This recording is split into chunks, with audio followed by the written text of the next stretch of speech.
Hi, welcome to another episode of Mr. Marty. Well, I'm at Starbucks in Mesa at 10:50, or excuse me, 5:55 a.m. It's 5 to 6. It's kind of early. They've already cranked up the awful music that they play really loud in here, so might have to talk a little bit louder, do my videos today. But anyways, I want to talk about a crazy idea I heard this guy propose about, I think about 10-15 years ago. It hit all the talk radio circus, and it produced a lot of anger and discussion, and because I think that was the whole point. The guy, I guess, wrote this. He wrote an op-ed piece, and he wrote a very serious scholarly paper arguing for licensing of parents. Arguing for, if you want to have a baby in this country, we should have a law that says you've got to go down and get a license before you produce a kid. And of course, it's the whole argument: freedom versus tyranny, tyranny or government control or what have you. And obviously, because we're in the United States and we love freedom. We're wedded to this idea of rugged individualism and basically going our own way and not having the government tell you what to do, anything. I mean, we don't like any of that as Americans, and so this guy's proposal to license people having babies in this country really hit a nerve. It really hit a nerve. And I guess it was probably 98%, thinking this is an awful idea. It was a terrible idea. You should not, make people have to get a license or get permission from the government to have children. But with anything, there's another side to this. And he had laid out his arguments very succinctly. And I started thinking about this, and I hadn't thought about this in years. And that's the reason I wanted to do this video today about this topic and just kind of, put this out there. It's, my YouTube channel, so I'm just gonna, say whatever I want to say, and basically I want to say, hey, I think the guy has a point. I think this idea of, and first, let me start off. Let's first, before we get all upset and say, well, this is a crazy idea. Let's first talk about reality. Okay, if you want to adopt children in this country, bring a child into your house, adopt this child, you're going to be this child's parents. Wow, you talk about background checks, you talk about investigations. Wow, they want to know, who are you? Who are you? What's your background? Because we're not just gonna, put this kid in your house. Foster parents go through this. I know many people who are foster parents. They go through this.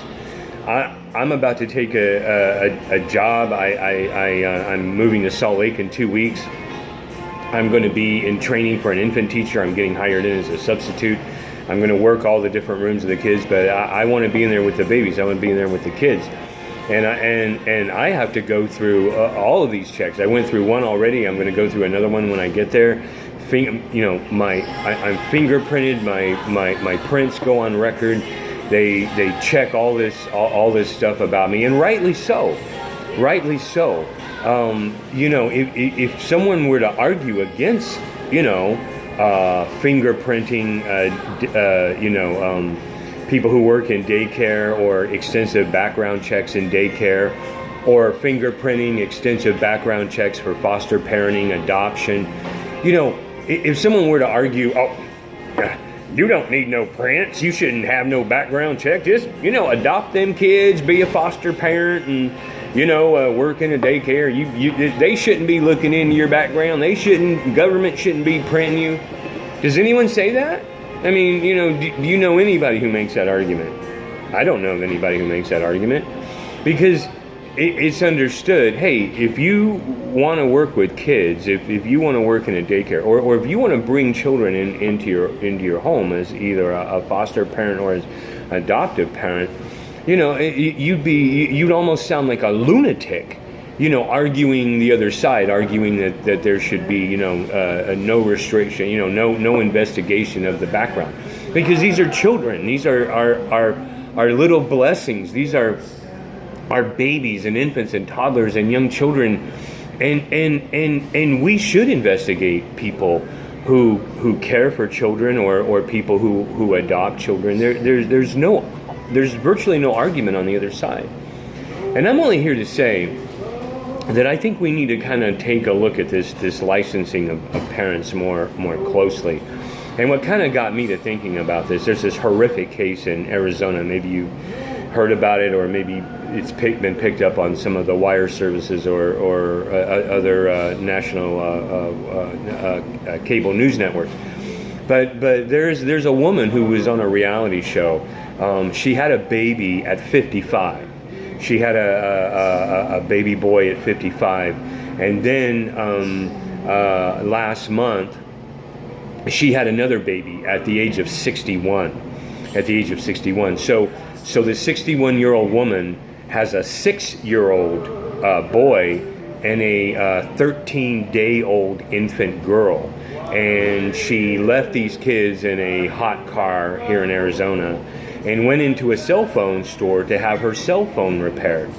Well, the little boy, the 6-year-old, these kids are in a hot van with no parental supervision, a 6-year-old and a 13-day-old infant in a hot car in Arizona, while mom, who's 61 years old, 61, almost, eligible for Social Security, she's in the cell phone store, talking to cell phone guys and getting her iPhone repaired or whatever.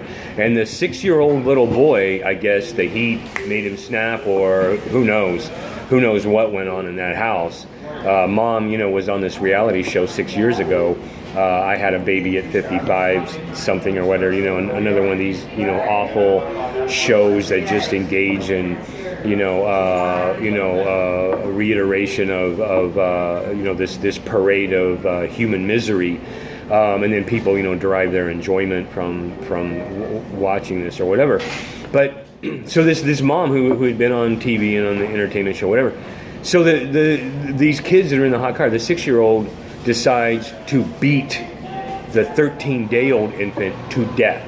Yeah, he took his 13-day-old infant sister and just beat her inside the van until she died. Investigators say there was just blood splattered all over. Awful. The mom comes out. Mom doesn't take the baby to the hospital and just drives to a friend's house or something. And then somebody else called 911. Well, she's been arrested and charged with manslaughter and all this.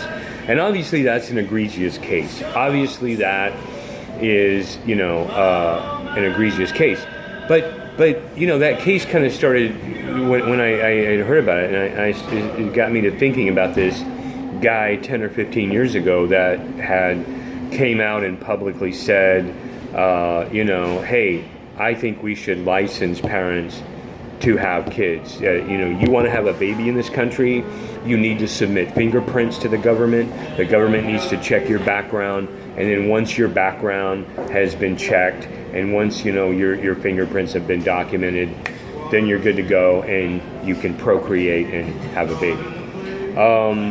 Okay, I know this strikes a primal chord. I mean, because it's coming out of your body. It's your baby. You're producing this child, and on the face of it, the government shouldn't be telling you what to do with your body, and it gets into a whole range of stuff, and you can maybe even pull in the abortion debate in this because it's government. But I'm only here to say that, and again, I try not to. I always say I try not to talk about negative stuff on my blog, and then I end up talking about negative stuff. But I try to do that to turn something around and positive.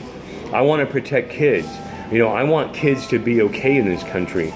And that's the only reason that I'm even talking about this topic of, should you have to get a license to have a baby? I mean, it's you can say, well, these cases of the parental neglect or the egregious abuse, or whatever are just, few and far between or whatever. And you can certainly and that's true, and you can certainly make the case that the vast majority of parents are good parents and that there's no need for, licensing or whatnot. But I'm here to say we need to rethink this. We really need to rethink this. And maybe it is egregious and it's a kooky idea to license every person who wants to have a baby. Maybe that is totalitarian. Maybe it is too much government control. It's Orwellian, going back to George Orwell and his famous novel 1984, this dystopic, horrific world where all your movements are controlled. Yeah, maybe we don't want to go down that road, and but let's start thinking about this. I don't know. Let me just throw out some stuff. How about if you're a young person, say a juvenile, and you get convicted of a serious crime, and it's a juvenile, and yes, they're not going to put you in prison for the rest of your life, and yes, they're not going to ruin your life because you're a juvenile. But let's think about this. If you're a 16, 17, 18-year-old young man or woman, and you commit a serious crime, armed robbery, manslaughter, sexual assault, or whatever, should you have to get a license to have a kid? Hey, maybe we need to look at that. Maybe, if you've incurred, juvenile convictions for serious crimes, I'm not talking about shoplifting or something like that, but serious crimes, maybe when you hit 18, and you become maybe in order to produce a child, you should have to go down, get fingerprinted, have a background check, have a psychological check, and have like government intervention saying, okay, you want to have this baby, but when you were 16, you were convicted of breaking into an elderly lady's house and assaulting her. So we just want to make sure that you're going to be a good dad or a good mom, and we're going to license you, we're going to monitor you, we're going to, make you take parenting classes. And again, I'm sure, attorneys are coming out of the woodwork saying, that's terrible. You make a mistake when you're a kid, you shouldn't have to, but I'm just saying, we're talking about, protecting kids, and we're talking about making sure that these awful cases like the one that just happened in Arizona here, don't occur. And that children, this 6-year-old kid in this state who's now in the custody of Child Protective Services, or it's called DCS, Department of Child Safety, this 6-year-old kid's probably never going to be okay. His mom had him at 55 years old, goes on a reality talk show to talk about how she had this baby at 55. Maybe, I don't know, I saw her a picture, I don't know, her mugshot. Maybe there were some drug issues there or something. Who knows? But this 6-year-old little boy who murdered his infant sister and is now in they're not going to charge him with a crime. He's only six. But this kid's never going to be okay, or I don't know. I mean, I shouldn't say never, but I mean, he's got a lot of psychological issues to deal with for the rest of his life, while mom is now facing manslaughter and child neglect and child abuse charges. I'm just saying, none of this should have happened. And maybe if we kind of lean more towards, I hate to say it, but maybe if we lean more towards kind of the, government intervention, the kind of George Orwell, control side, maybe this would have never happened. Maybe, if we had a society in which, again, we have a little bit more intervention, in which children are placed on a higher plateau, where, a 55-year-old woman comes, hey, I want to have a kid. Well, really? At 55? I mean, Anyways, folks, I just want to throw this out. I didn't mean to, but I just want you to think about this. Should you have to get a license to have a baby? I just want to throw that out, ponder it. Anyways, this is Mr. Marty, trying to be positive, but this world we live in is just, there's one of these things after another. But anyways, hey, go out there and have a positive day and just kind of think about something from a different angle. It might be new, it might be strange, but just kind of think about it, because we really need to do more to protect these kids. It's just awful what happens. So anyways, go out there, have a positive day. Just another episode of Mr. Marty. Take care, folks.